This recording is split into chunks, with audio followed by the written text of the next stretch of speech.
3 meals తీసుకుంటారు రోజుకి? 3 Yeah. meals. Then you have your lunch. 3 meals అంటే sometimes 3, sometimes 2. Again, training బట్టి ఆకలి ఎక్కువైతే breakfast or else I do a early lunch. 12:30కి early lunch చేసేస్తాను. From last few months, because I'm 45, నాకు 2 meals సరిపోతుంది అనిపిస్తుంది. ఓన్లీ లెగ్స్ పైన training చేసిన రోజు మాత్రమే ఇంకొక ఎక్స్ట్రా మీల్ కావాలి అని అనిపిస్తుంది. So it's an understand, body telling అంటే కొంచెం ఏదో ఒకటి స్లో అవుతుంది కదా బాడీలో. As we age something is slowing down for Yeah, sure. ఊరుకోండి 45 kg అంటారు.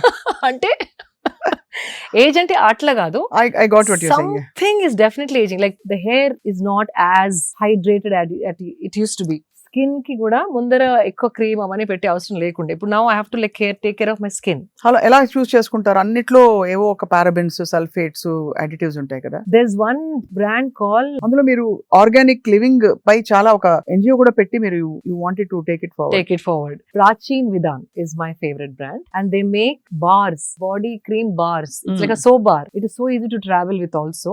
I'm loving that product. So body, they're all natural. They do it with ఏం natural. అడిటివ్స్ ఉంటాయి? And full process కూడా వాళ్ళు వీడియో తీసి పెట్టారు when they launched the product. So I just stuck to that product. So sometimes I feel నేను తాగే food, తినే food చర్మం వరకు రావడానికి టైం పడుతుంది. బిఫోర్ 30s లో వచ్చేది 40s లో రావట్లేదు. So something is slowing down.